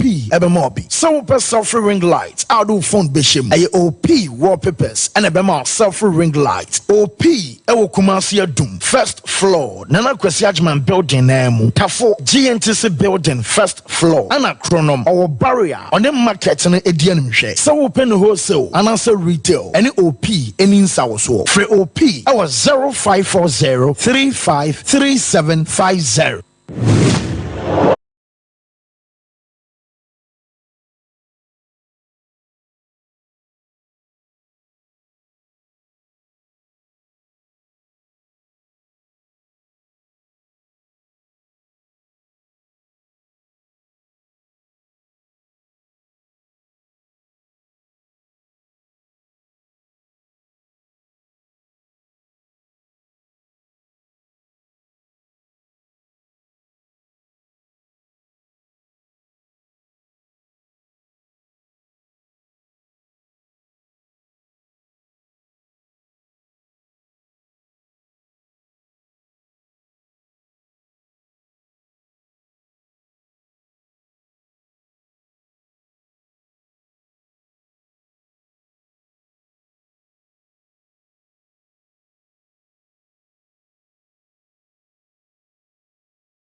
$10 million.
Hey, na he fan amanfo agp ene twere de aircraft binum so tete faso yi. Hey, sickens don't and na clinic a doctor who can come edano. Ah, doctor no be hwe wo yale a gise wa hu moja ku na na. Eh no crepa. Doctor, say fa ni hu apa. Alternate.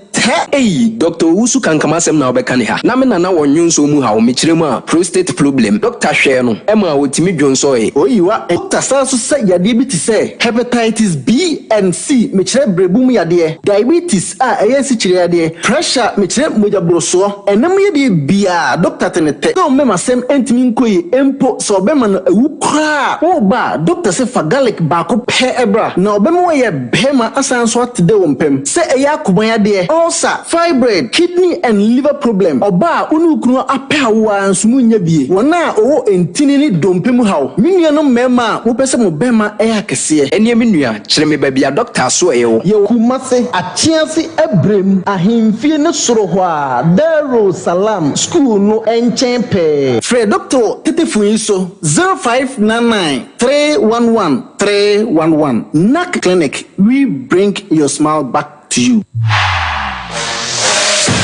Whoa.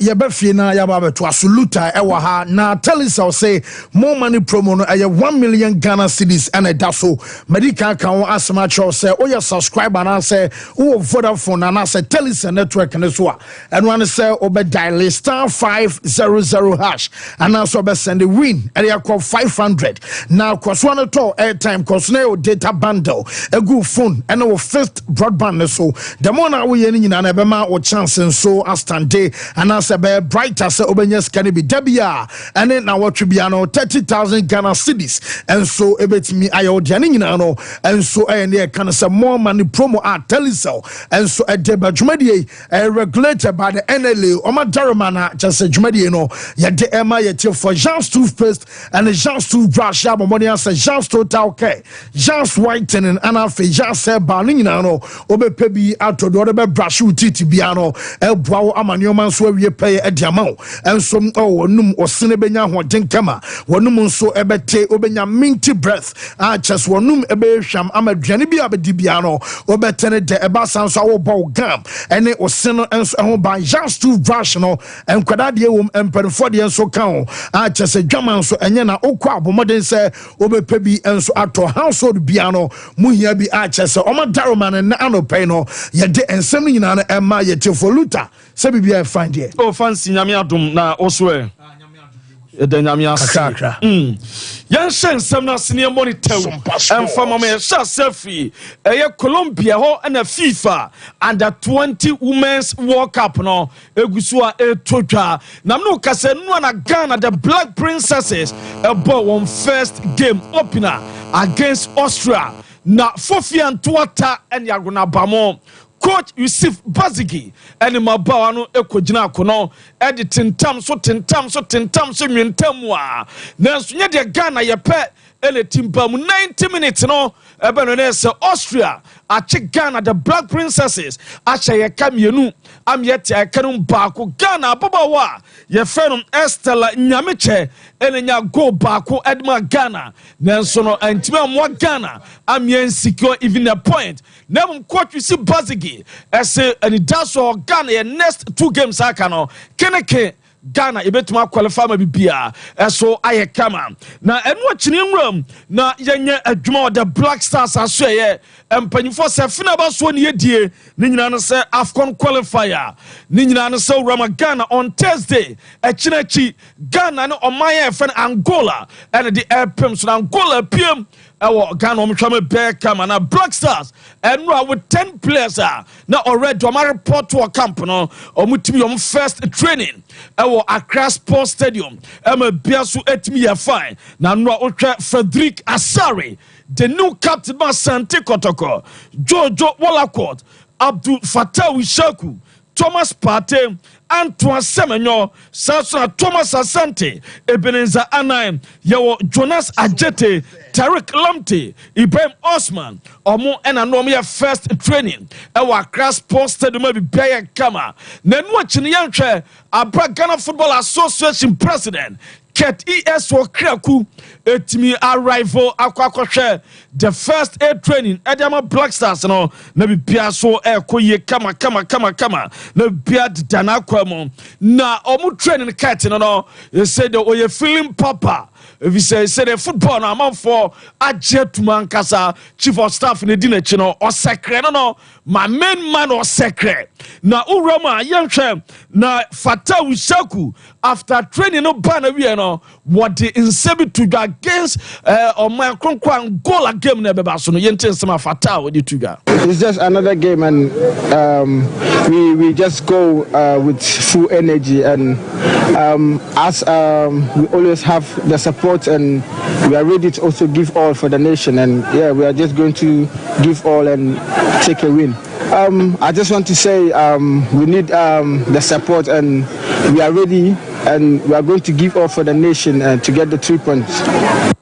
Eno ensema Fattah Wishaku the etuja concerning game Thursday be to AFCON qualify Kumase owie na branch friend Thomas Asante eso kasa for ne kolapa unyaye no. Definitely. I mean, I've grown up looking. I'm looking on the TV normally for Black Stars games. So now that I'm here, I'm still supporting in the same way.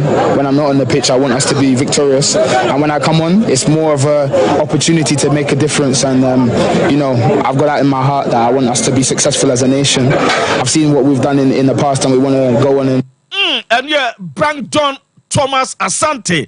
What's all Black Stars no hwehwe no TV so a nyame advoba enya so be pitch no so na hia na mom say Black Stars bedi nkunim na players na no maka no omuso late arrival nanso omanya ababedru ohwe players awodo a na ye hwe omanim ni nyina na adodo na eso atimi ababedru ohwe Alidu Sedu Jehu Uraba ohwe obi ti se Abdul Mumin Majid Asmeru Saso ena Inaki Williams Jerome Opoku Ati Zigi ohwe ti Kingsley Schindler ena the star boy Kudus Mohammed omunyina no atimi ababedru hwama bia kama and the Black Stars be fly and chomo prepare be fly be pemo Kumase na and 4:30 Black Stars team be training El Baba Yara Stadium awe se bia ebetimi ayakama eno ededa mame Baba Yara ne yehwa store ene seguso mu ye adwuma na the urban so say on Thursday mo amobe ton no ma no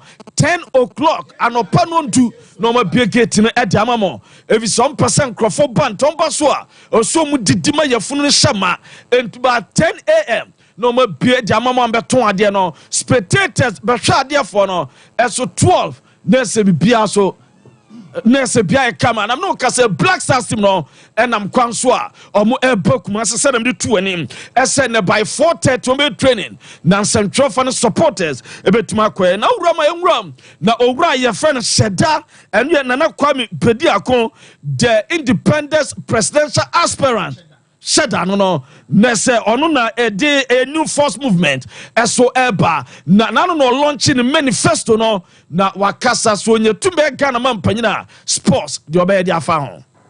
Well, I know that Ghana has breeded a lot of stars, musicians, footballers, but how many of them? You can probably count them. Our approach to the sports and creative industry, ownership and control. We need this. We have to own the academies, own the music catalogs, and own the distribution power. How are we going to do this? Let's start by the sports. I mean, first of all, everybody watches football from outside every day, and they actually depend on it. But hey, we can invest in the sports sector, basketball, long tennis, and boxing, and exit. Well, this is our plan. First, we're going to build 16 multifunctional sports academies in all the regions, because we don't know where Ronaldo is, we don't know where Messi is. You can find them in any of them.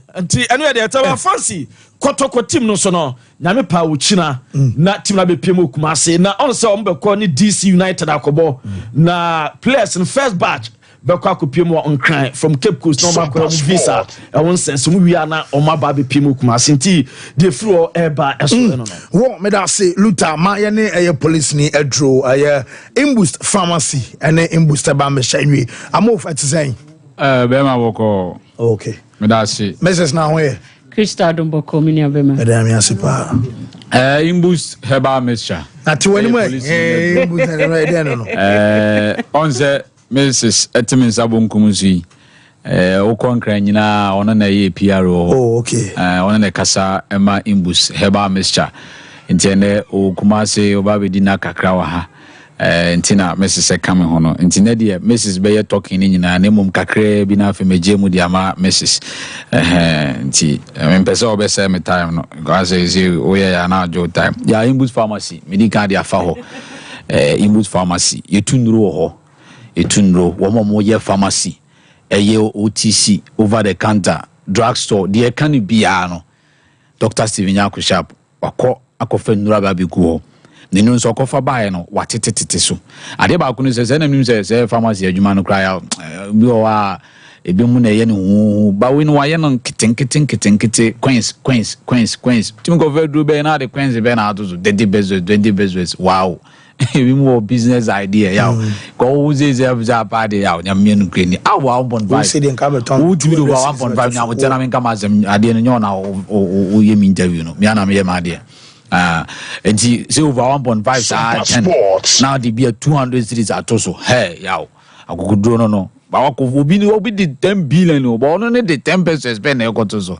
hey enti no de kakra na atoto so no asi omo ba obi fe no mu dia dances obi was na mu no ni bo ofo mo ase eye omo nwanwa se nga e bia e wokode ne de nka abeba no na nka dro ne bo na edin e bia de lol fe nyina e de agusu da bi ye ni ana de ho ana ye nya sika na yakofa ndura ba ye se bra be fa no fofofo a o problem ne say de kan nyina ne say bra to anamo now de bra eno ni UK brand oba benya bi o India brand oba benya bi ede e ho hono China brand edro brand bi a wo de OP bi a no me so wo de abeya nse obeba Imboost pharmacy ye wo offense o ko offense a bo ho kode bo ho e ho ne ye wo ne ani gisem kran se doctor se mo amko trek no mo amde mo am cars e ko trek no also wo de an kra de oba wo discount we be because wo kwa obey maintenance obey ene ma bibiri wo kwa so nti wo ba obe fendo na or discount bi o de ma nti wo no de ne special kra nti bo modin aso obeba me so se wo hwe me na wo temi nka mentena wonom wo ni drugstore anasa onzo hwe obi mu obi bia make as wo hwe bi mu o boss bia ye number ne ba betuja fra ne free ni eni nkomo of ACC afa list ne mai o the list ne mai ne abia obi a ya dunu no be de be sendo number ne 0533 92 91 77 0533 92 91 77 sika o kasa grasses hey yaw okay enti yaw mi jemu dia Deborah Mrs. na watu aso di Imboost ho asem e dia ma oba ma wo dia kwa ba ha de mi fie nti fi comfortable why yusuru bibia time no pa ho kra de e betu ahyem yo boss me das betu ahyem mini aba ma se da ma so opportunity amodi ama ye na ya da tiefo nyina se so ma ya asusu tie ye se de me boss amufa aka sa na tie pepepe ye sharp helps de che sa pomode ho nsem no na ehia e kese pa ye boss de ato na koma so obehwe se nipa nyina de na ho de betimi na afamu de obeye ama nipa enya apomuden esan sa asasi so se nipa o nkwa ade etoso bi mu ehia ene ne wapomodin enti se wutie me na se wote ase na nhye da ni apomodin na kyese tena wote ase na sebi mpredua semfa so no enhye da ema so papa esan se ukogya wo ne agese epegya wo udidi agese eso mu bibi abaye bi agese nipa eso mu ebasa ebe kakra no na ebusuampo odo a o ma na kakra no wo yere kra be da agese obi bi so osisi process a wontimi wa hu a ayese ebe kakra mpo nani ohu afunu nipa obi ampese obebe obiom san se wankasa wapomden ho asem no enkoyie na yese wu kokora anka nipa pe na so so yempe ne sa na doctor empe ne sa na nipa bia sa woti ase na wo nkwa emfa ho ni sika dodo a wo emfa ho ni exercise dodo a wo ye emfa ho ni aduane papa bia wudie no se wo benya apomden a ewo se wo hye se wo immunity na ewo mu anase wo immune system no ewo ahoden obi bisa se eno so krampo ene den yem kasa enka brofo kase bebre na mom de pesa woti ase ne se nyame bo nipa bia no ode moawa bi anase nioma bi adua nipadua ni mu a eno na hwe nipadua no ebo ho ban efri nyarewa ho eti se wutie me na se wankasa saa de na ewo mu o maye sa asrafo wo nipadua ni mu no wodie ni eni ahoode anache se wankasa no apomden no entumi engyina nanam so adanti na me kasa ye wo man yi mu se asrafo ho nya dia obia betimi afri ni man mu abeto ahye yen so eno nti ade anyame dia adua nipadua no se emo ye ho ban efri nyarewa ho ana emo ye na die bia be nipadua ni mu a entumi enfri nipadua ni mu kontentem no saa de no wa mo ho ban a wan hwe ya yade betimi abobɔ won tentem wo be yati ase wo wo ahoden a wo ti ase wo apom wo nhye da ni apomden papa eno nti ne ye kanfo imbustable mixture ye sanamrani se police ni na drum edro no enie sei na tie se wo bie so aka poketu abi hye so wo benum tu anopa ebra wo ni di ye tu awia wadidi awie enwumra wo koda no na afi wasan so anum tu enwumra onum tu na obon se de ni nyina adwumaden a wokoye ye enuane a udi ye sabion from aboni bia ohome ye ensu boni bia onom ye no ebebo editors fine padua no edi amam afi saponis na ewom no nti no ebebo wo ni padua no na moja no edi afurusane ye enu nti se sugar adults wo ni padua ni mu a obehu se imbustable mixture na onom no ebebre sugar na se edi amam nipa bia wotiase ufie kwa ni mu a apomden no se de etie no enye saa eti wo obebunu ena ebia na pomudin obi o 60 years unya ne saa esan se nuane enchini sugar wedding edoso utie a edro ya kanfo ede ama wo eye imboost herbal mixture police ni na dro no eno nkuto na ebeboa wo immunity no ama na nya ahoden soronko immune system anase nkwammo wo nipadua nim no ebe pagya na ahoden akosoro na yare bia ba nipadua nim a etimi apamo na free nipadua nim se wo nipadua no immunity anase immune system na wo mu no e wo ahoden ya na yare ani nka wo mu eno nti obi wo hono mo a oyare wanum enuro bebre wo se enuro amenum idie ebia ni hono mo a eboa me ana ebia ni ho aye papa adentia wan kasa wo ni padua na nkwammo na ewom no aye weak ene nuro na wo nom no so ebia ni ho no ma eye immune system support drug ade se imbustable mixture na wanom na immune system na asan so anya ahoden biem eti wo tie me na wonom ebia ulcer adro wonom diabetes adro unhunu so a medofo me kanfo imbustable mixture ede amaw oba wo tie me a wo mensisi meye na imbust ho adanse ekra de pharmacies ho de yenka yene ye ma de enim de ye ka esan se bi mu krampo timi wo wie na wo achi nsensem no enya asem keto akra na so nya imbustable mixture isa wo no ma medofo wo bedi adanse ankasa bosome ne so abose moja na ebeba kama unti ya obebre se de nyame aye no sa pepepe se wo de eba na wo ti ya obebre na chese wo nipadua no da ho untimi nya hwede a na chese wankasa nipadua no bibi enkoyiye wom eti oba bia wo tie mi abosome so a wo how e wo menses ho no edu papa ye kanfo edi ama wo eye imbustable mixture police ni na dro number sa ye didi juma 0246 20 84 96 0246 20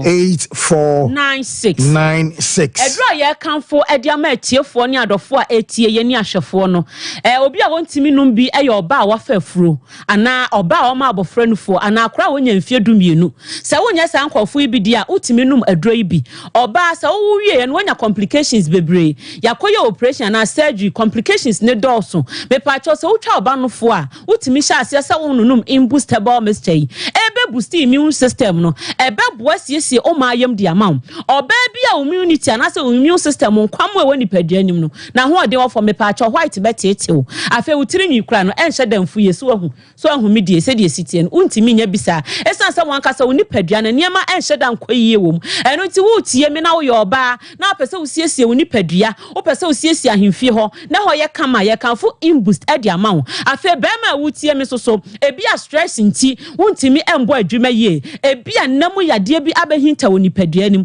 untimi ensi enkosi anim ye afa so ebi adwuma a wo ye no chese ama flames aba woni paduanim me kanfo imbooster Mr. Diamond me pa chonya dra aphrodisia wo ma be ma wonum wi a wo be bo adwuma se be ma fe na wo te so na akoma yade no enenam kwa so na eba da bi imboost dia wo nom no e the natural strength na nyankopon dia ma se be ma no e na ema wo dia bo adwuma na siesie wa pom den dia ma wo moje dia furusane yie entini ema de da honom chese bibia bo adwuma yie dia na chese ye imboostable mixture e na ewra nipadua ni mu a abo nipadua na ama apom den e dia ba wo herbal shop license chemical shop pharmacy bia wa Ghana hafa na ba bia ma mo share o Facebook ma mo share o TV so ma mo tie o radio so ba bia ubenya imbooster to afa ye the numbers no e to dwa biemu na me boss e de asi dia ma 0246 20 84 96 0246 20 84 96 ya beda masi won kan ho bi da general manager na adwuma efo nyina ase akwanya omodi amai nti ade wo asem kan na da nya abotre ase oh, so what does he? David. Aboso. Oh, David, yeah, boy, oh, can. Oh, okay, no problem. Oh, okay. Aboso, they are my fancy. My ferro pan. One musa so fancy. Wo police near draw and an imboost pharmacy. I was some corner mokwajemuno na motoye befia ba hwem ayesesi ana ye de diaka ni na area soso dia manemom make out said the luckiest I say yen can choose a phone na dial *712# *712# na you take it we above a year 12 and as 8 years and here come for a year promo at the amount the luckiest no auto take it as an individual auto take it as group archers mutimi from a group no na majemo dia grand draw nyame ya doma aye 30th of November and a grand draw no and no enso ebeba suntia no ahye nso edama osika onya nya sika keto akra the luckiest way enso edwumadia enelimpen for no ensa ehase bafo polo say yen kan tro say brabeje wontade free na so ye obenya African print or the palm round neck aye polo shirt and v-necks ni nyina no enso aye bafo polo make out say schools and then sorry and afi banks and then more form and answer more company na more pem Friday and a Wednesday when no bafu polo and so abemo biashi na empomo so madamo sun komade wom and amema so de ewom opam kaftan esama lapel tops and in down and no a folly and bafo classics enti sawo lapel tops and down be so atwa obeko aye bafo classics and no aye bafu polo ankasa wa wonima de pam so your banner so your bema no wo fa dwumafo enti bra na one balfu polo international munka celebea obenya dwuma enso aye obehu no e wa henema kroko ben of Santa Se kwan so aye 0249 600789 bafu polo enso ebejo so time ba mesha omo ewo dwa so enyena ewo pharmaceutical shop and herbal shop biamo adre fan sa time ba mesha beboa ama wan kasa malaria fever beko onam eyomre se wotinka so opomudin no enwie peya ne nyina na asietu loss of appetite adwane ana wontimi ndi bi wonum enso enya da wadro no enso aye time herbal mesha time herbal capsules and in the mixture enso bow wo ba wadro tatashe eno no oye beman so aya bomodern so be pebi enso an memu ba kwa beto bia no eye adwuma no sonko e diamao 0244 417 669 na fe wone aye time empanfo no enso enkasa Qualitac dental clinic enso say bra na onye root canal treatment emau ebi abeso show sene crown and answer bridges na abese weye emau aye dental implant and answer cosmetic dentistry ban say orthodontics aye treatment scan any x-ray and abeso ucha obeso ye cleaning and polishing o problem enso o num and answer sene ho a bomodi enso be call Qualitac dental clinic and so our patase main stretch anymore when in Vegas and a D and share 0538250078 na Qualitac company for no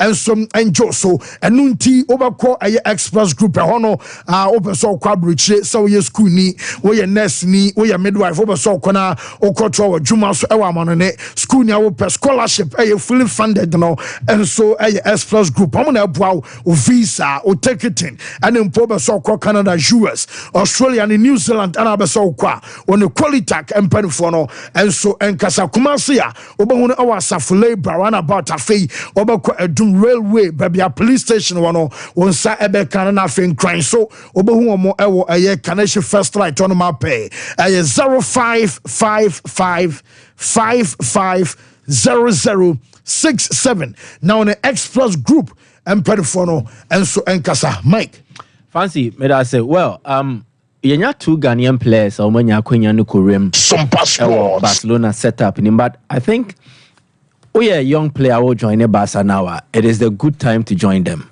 And I say this because there is an opportunity to play on the evidence of what has happened with Kubasi, Lamine Yamal, Yehu, Balde. A lot of young players have been given the opportunity only if you show your quality. And age, now is no more a limitation. Say, sir, the man in America, you team no. So, you go with this mindset. Club need score the better talk at the ABBA. And with their current financial situation, they will need these young players who come in for cheap and no more form of various age rank teams. The ABBA show. No more promote your modiako. Even if it does not work out well for you in that manner, Akwenya no was a better and when you play another ton from Barca, ukita high a year rail. Yeah. Because you want to say, hey, Barca not to tell. Say Barca not to tell there. And my clubs I can send us any pound. So a good time now for any young player to get a stint at Barca. Now that is how Abdulaziz Diano is by. You see, in the lead up to Barca best signing Nico Williams among signing, this is what actually goes on beyond the mere transfer news now yet.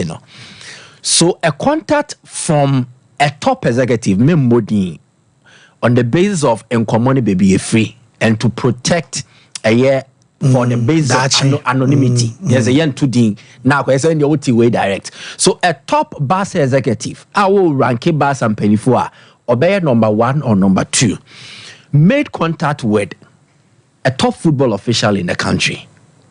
Say Ankomobe here said they want to get to the Williams family. Now the person of fan is here Iñaki. And this adi panel show facilitate. Sa top football official are making. On a Barca president Juan Laporta recently they had a meeting, the picture crowd on Montenso. This is a clue, you understand. So it was about quite many abefas we benya Iñaki. Because Unya Iñaki is like you have the ear of Nico Williams. Yes. So on your moody year, the ombe so some common gusu a kosono. And a suggestion by is now your clubs in the crack or Africa or my idea now we have exciting young talents you might be interested in. Edimienu, Aziz Musbao, Anna Abdulaziz Issa, and your boy. Nambasa phone say, yeah, the NTA announcer decided can we get evidence to the Awokano? So quickly. A video and data analysis of both players were put together. And the man penifon almost steady. Truly, it looks Barca were interested. And in fact, they wanted the two. I will explain why Bako kwa Bakun to Minko. But as is in home common way, as many as 5 or 6 clubs were interested. AC Horsens, Denmark. Yes. Orlando Pirates, South Africa. Barcelona, Brentford in the UK. Enti clubs or money abresa or munya aziz or mopeno. They wanted to make the move. Enti wakoye trials or Brentford. Or yeah, trials ni no. Brentford for ni sikasem no mo ntimi ankama na NCP. Then it was withdrawn. Orlando Pirates then was not given priority because of the European clubs no show interest. AEK Athens were willing. So I must sign in into on your omra. Dear Coca and say, time AEK Athens the ben no. Now omo processing the visa or the Spanish embassy. Amodiaco Spain. And it's a passport near ready. The documents are ready. And Greece. And as we speak, AEK Athens for the field had done by say I can be a create ya tomorrow. So let the player come and sign. Yenye BBM funding for processing the medicals also said the passport in here. It was Spanish embassy. Omo processing the visa so obeko Barcelona no akwakoye there was so ye. Obasa dia tumse brown. So this is the interesting storylines behind what actually is the news. And Yate Abdulaziz is a Kobasa. But behind the scenes, no nyoma kosono. Fancy, very interesting. Brentford not willing to pay the amount demanded. AEK Athens willing to pay. Play and then brand a passport in here ready. Our Spanish embassy processing visa maninsaka. Eventually, when you're a visa no or co. But what happened with Mesbao, the NSA? Mesbao did not get that documentation clearance, no. And on the way to Kwanyako. According to Munsem. So, but for that, KBR 2 players nina and then the Omi in Elko Spain or Moko sign for Barcelona. Wow. But as is the Wonyane Diano, it has been approved for men. There's a technical player who with proper coaching, proper training. Too much. I said here when you move on from Bobo no bet me about the too much. I have issues of adaptability. And so here, issues of mutation. Ghanaian football culture no real munche, but a famano. All into a different football culture, different environment. How he settles, how he adapts, is crucial. Boni do nimbo. But you're players be bro minimbo ne bar. But our talent no were not enough, and I was not enough to take them there. Daniel Ado, darling boy. Brilliant player. About Leverkusen or Koeno. He went to Leverkusen. Sompa Sports. Struggled to adapt to the German football culture. But for that, fancy baller ya Jedi ya hold your style and the pass. He had it all in him. So at times football talent ni enough. And I pray. Said the Buama players and Nika Omutimi Boni Yeno. Ebeman Yometimi Akonkandi Amomo. I pray he adapts. I pray he settles into the Spanish culture and he displays to Barca. I said, "Born there, obey me abo," and I wish him the best of luck. Oh, Mate, me da say Fibo Ventures. Yabana yaba befa your course no real quick. Inti Fibo, Ashford Prince, Ashford Princess, evidence and executive and friendly anafi a galaxy ninano and so a Fibo Ventures and so a Daroma. Now Bomodian so be kwakopom Alfred Fresh about toothpaste nibi and so at wholesale retail ekoso. What a brush you teeth anopa any and you me a 0535452263 now on the Fibo and so empanifono and so enkasa and so anopenti yenya real quick na yem fire course no kakana yema kwan and so ema news and so emra 0551931931 say we play or Ghana you know because Barca for betting for any time Barca for say talent to kroma pa ko David Ojo no kwan no born and no born on boy we with him Ochina Okame Mate the fact say Nyami Boa na he live up to expectation. That's where the bigger is. But now the eye of Barca will come to Ghana. Yeah. Mami family course ne. Hello Kwala.